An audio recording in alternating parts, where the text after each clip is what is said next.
dive into the wild ride of the Lowdown Episode 2 recap. Ethan Hawke's makeup tutorial, where a beat-up journalist's charm might just be the real star of the show. Picture this.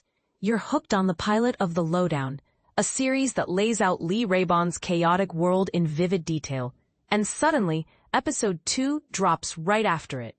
Why cram them together like this?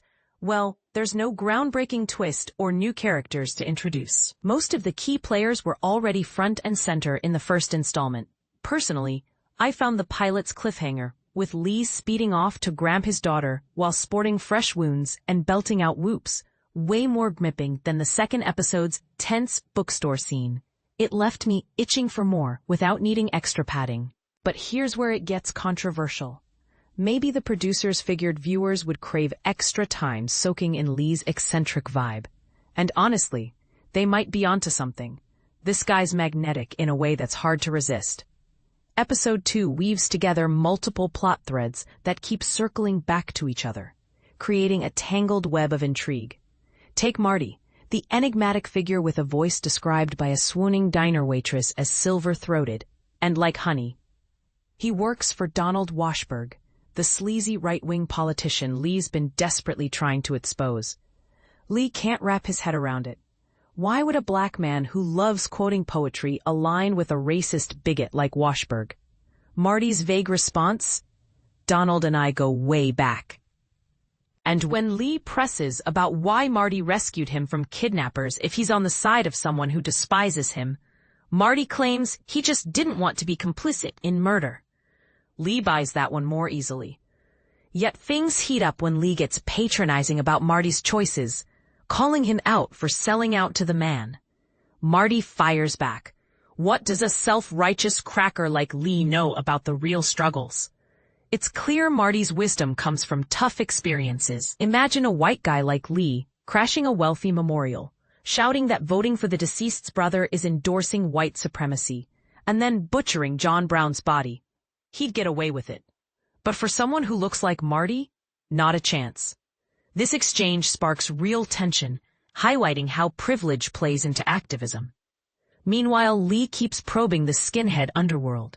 Disguised as an old prison pal of one of the murdered men, he chats with the guy's mom, played by Dale Dickey, and her much younger partner, Phil, Carey Malloy, a former Nazi buddy of the victims. Phil spills that Alan, the prim redhead in a blue fleece vest, secretly the killer Lee knows about, used to be a hardcore Aryan Brotherhood member, even doing time behind bars. Alan had been hooking the dead guys up with gigs.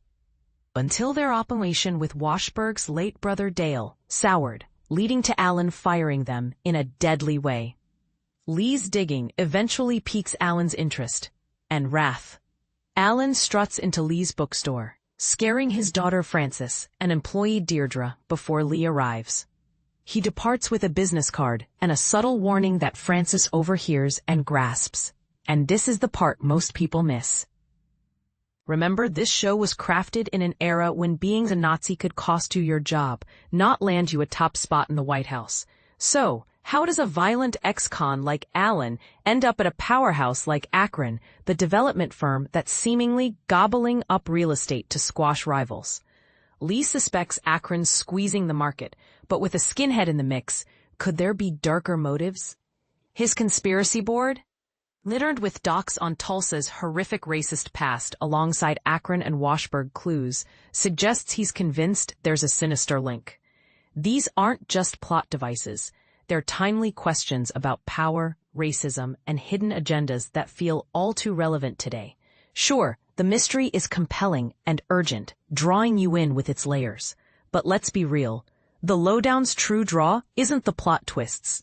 It's the sheer joy of hanging with these quirky characters, especially the lovably flawed Lee. Watch him shell out a grand to a cashier for a hat, cheap shades, and a quick makeup tutorial to hide his bruises before fetching his kit for their weekend.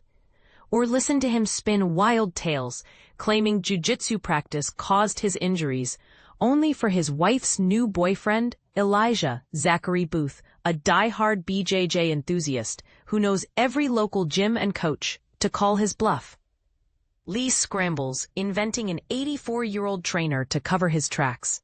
the supporting cast shines just as brightly. Cyrus, one of Lee's publishers, rants about skinheads smashing his office windows and swears off Lee's blood money to repair them, until he spots the cash pile and ups his demand to $800.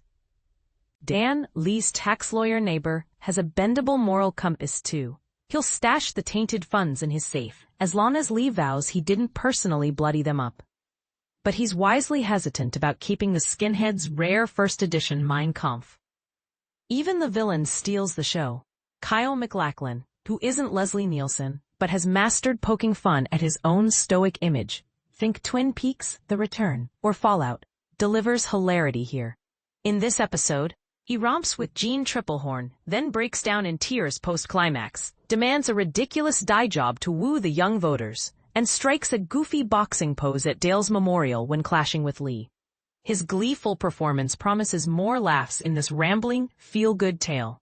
Sean T. Collins, at the Sant Collins, pens TV insights for Rolling Stone, Vulture, The New York Times, and wherever else he'll fit. He and his crew call Long Island home. What do you think? Is the Lowdown bravely tackling tough topics, like racism and privilege? Or does it risk trivializing them for entertainment?